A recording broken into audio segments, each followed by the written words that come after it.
Hello, sports fans, and welcome to another edition of The Last Word. It's your boy, J Nev.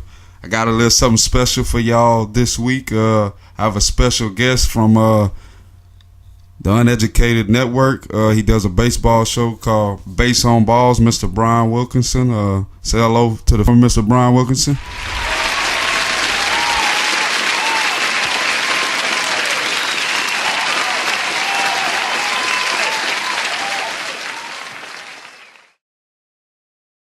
Hey y'all, how's it going? Glad to be over here hanging out on The Last Word with Mr. Joshua Nevels. Can't wait to talk a little bit of college football. It's another one of my passions in the sports world, so can't wait to get right down to it. All right, and before we get into it, I just want to give y'all a little information on Mr. Brian Wilkinson. I mentioned he does do a baseball show. Y'all should check it out. It's called Base on Balls under the umbrella of the Uneducated Network, led by Mr. Carlos Clayton. There's a lot of great sports shows on there and also other things, movies, games. We got even some Bible shows on there, man. So pretty much whatever y'all guilty pleasure is, I'm pretty sure they got it on the Uneducated Network. Now, Mr. Brian Wilkinson, I compare him a lot to one Will Kane. So if you watch First Take and you're familiar with the character, and I'm not sure how he feels about it, I'm kind of putting him on the spot. He kind of reminds me of this guy a little bit, has really, really unique insight, really, really unique perspective on things. That's why I'm excited to have him on today. I'm looking forward to working with him in future endeavors. But as he already mentioned, we're going to talk about college football, and so he does know a lot about football. So specifically LSU, we're from Louisiana, and we love our Tigers, and we're going to talk about them a little bit today. So let's get right into it. So obviously we got a new head coach, a new regime down there in Baton Rouge. So obviously with new coaches, new players, obviously there's new expectations. So what expectations did you have going into last night's game, man, against BYU? And was there anything you saw last night specifically that gave you reason to adjust those expectations? Coming into this season, I was looking for basically the main thing I was looking for, was an upward trend in the offense, scoring more points, getting more yards, that kind of thing. My main expectation for the season was we were definitely expecting us to be a contender in the West still this season. I think that's still kind of the direction that the athletic department and everybody in the powers that be sort of expected out of this team this season. So that was kind of my expectations coming into this game. As far as seeing anything that changed my expectations going forward in the season, not really. We saw a decent offense come out and play. Saw a very excellent an excellent performance on defense. A very staple LSU football. That is true. Now, I got a little side question for you. It's not that big of a deal, but I got a stat for you. Danny Etling went 14 for 17 for 171 yards. Obviously, we know LSU's a run team, but I know me and you talk a lot, as we meet each other and hang out with each other. Do you, in your opinion, do you think 17 passing attempts, is enough going forward to contend in the SEC West? If you go by the numbers, most of the teams in the SEC West are run first, run heavy teams. So contending offensively in this division is kind of just really a question of whether or not you can put the ball on the ground and push and grind out yards necessarily.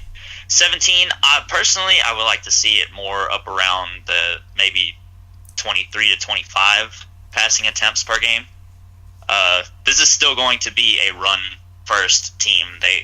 Coach O, the new head coach down in Tigerland, went ahead and hired Mr. Matt Canada, offensive coordinator from the University of Pittsburgh, in this offseason. And Canada is still a run-first philosophy when you're talking about the way that he likes to call his offensive games. He's still a run-first guy. You're still going to see a heavy dose 65% run is what I'm thinking we're going to see from this season, just based on what we saw in this last game. So 17 is not bad. But I personally would like to see it more up around the 23 to 25 attempt per game range at the very minimum. I gotcha. Ain't nothing wrong with that, man.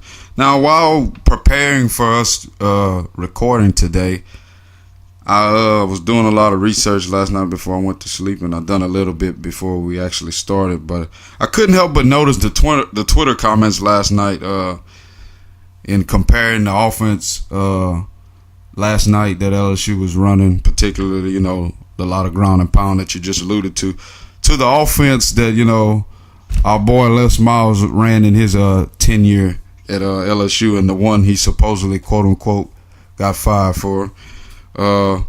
Based off of what you saw last night, how true would you say those? I know they're just fans and it's just Twitter, but how true or accurate would you say those comments were in describing the current LSU offense versus the one that was so much, criticized when Les Miles was there? Well, this is Twitter. This is the land of overreaction and instant gratification. But there is some merit to what these people are talking about. When you come back and you look at the stats back here, the plays went 57 runs to 18 pass plays for the length of the entire game. So you're talking about something in the neighborhood of almost 70% rushing, which is very, very similar to what Les Miles does. Both of these guys philosophize in the same way. They want to run the ball, eat up the clock, manage the game. So the philosophy is the same. The execution is the main differing factor between the two guys in the style that they like to do. Coach Miles was going to line up.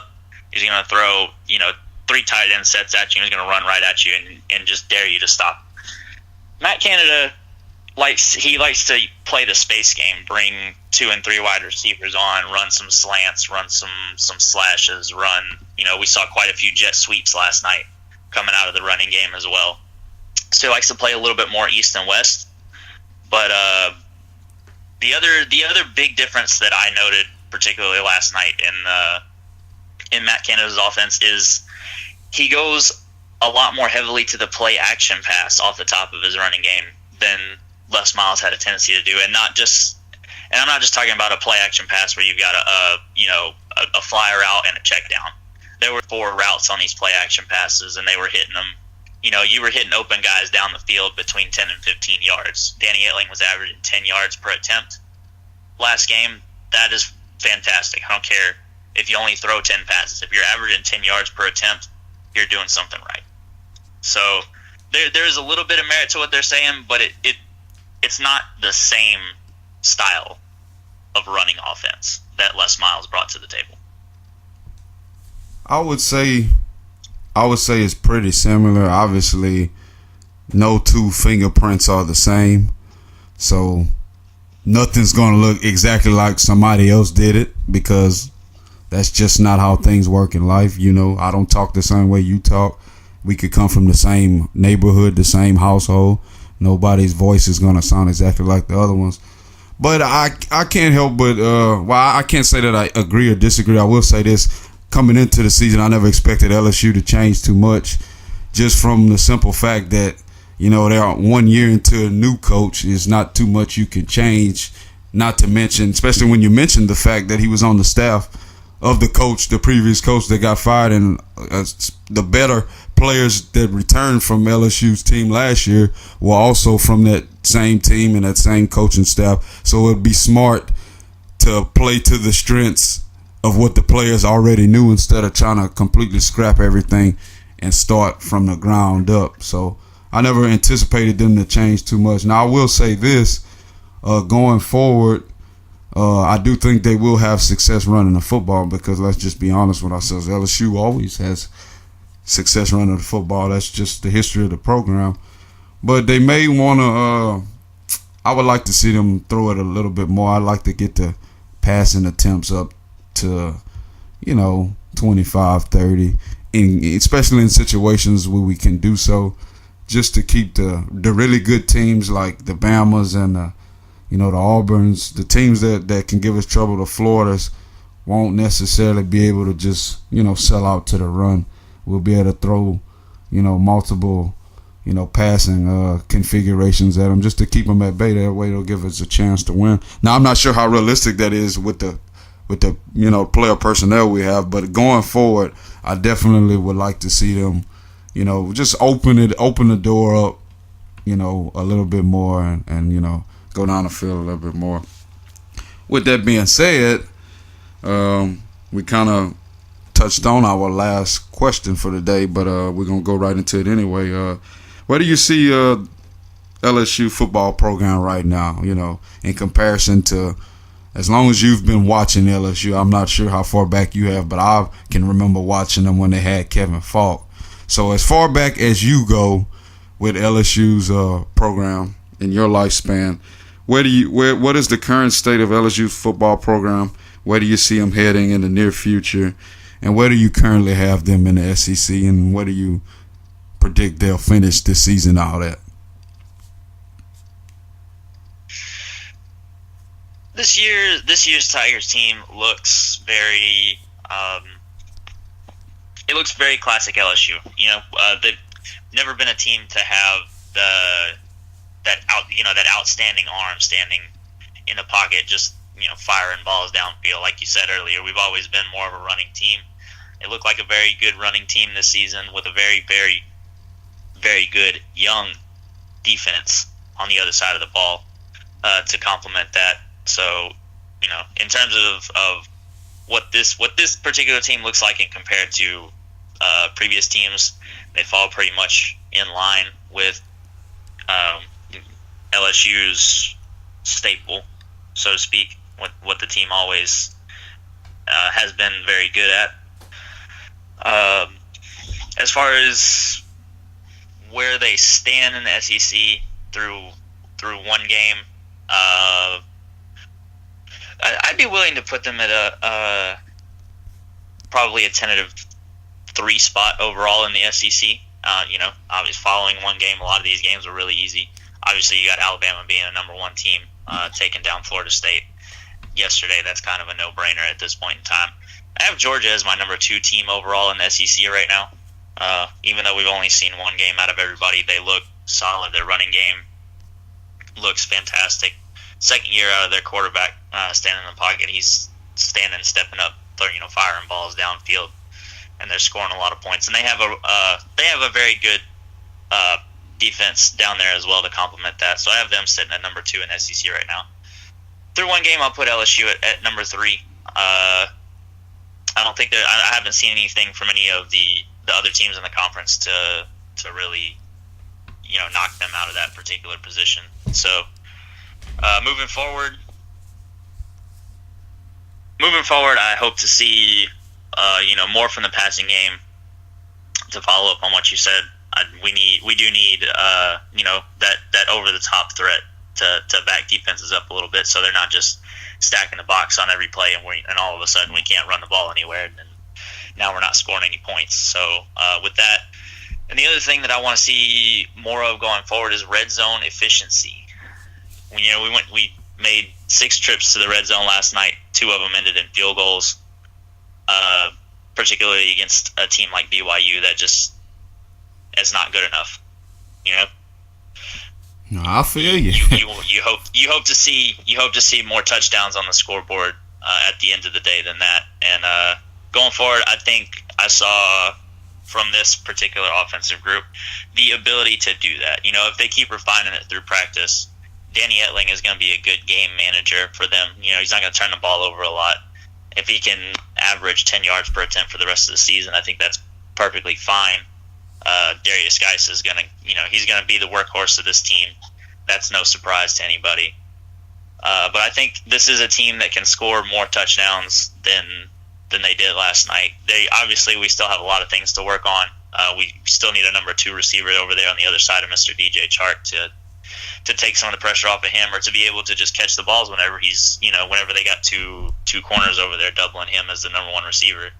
Somebody needs to step up and catch balls over there. I think this team has the ability to do that, and I think they'll finish. I think they'll finish this season out in the top top 3 in the West. So I'm expecting good team. I'm expecting good things from this team. But it's not a major bowl game or bust. That's never the case when you have a first year for your head coach. To me, at least, anyway. I'll be happy with any postseason play that we get from this team. But I think it'll be. I believe it'll be high level postseason play. Probably not playoff caliber stuff, but I think we'll get we'll get a very, very good bowl game matchup this season. The playoffs. Well, yeah, I don't think they'll actually make the playoffs either. It would be nice, though. I will say that. I want to point something out to the fans because I noticed you brought up the defense, and I noticed we hadn't really talked about the defense, but that was intentional. I just want you guys to know that because the defense was so phenomenal, so lights out. I mean, they didn't give up a point, and I don't even think they gave up 200 yards. So if anybody, they didn't give up 100 yards. Yeah, well, look at that. That we don't even need to discuss that. That's just brilliance. That's excellence, and that's what I come to expect from the LSU defense anyway. So if the defense, especially if they continue to play like that, I'm actually getting more optimistic about the things they can accomplish this season because we talked about it last night as well. I was keeping up with the Florida State Bama game. From what I saw from Bama, they look a lot more conservative on offense, and that was one of my.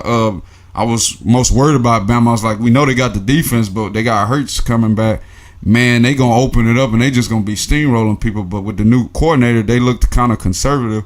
And so if our defense can play like that against them and we can score some more points, like you said, and be more efficient in the red zone just for that particular week, because let's be honest, we could go 0 whatever into that game against Bama, but if we win that one, man, Louisiana. All is right with the world. Exactly. So I'm thinking, man, we might actually have a better chance than I initially thought we would, especially with the defense playing like that. But, we both said it, it's going to come down to the efficiency of the boys on the offensive side of the ball, the boys with the pigskin, not the ones defending the pigskin, or against it, I should say. And, I'm expecting us to finish kind of middle of the pack at SEC overall as well.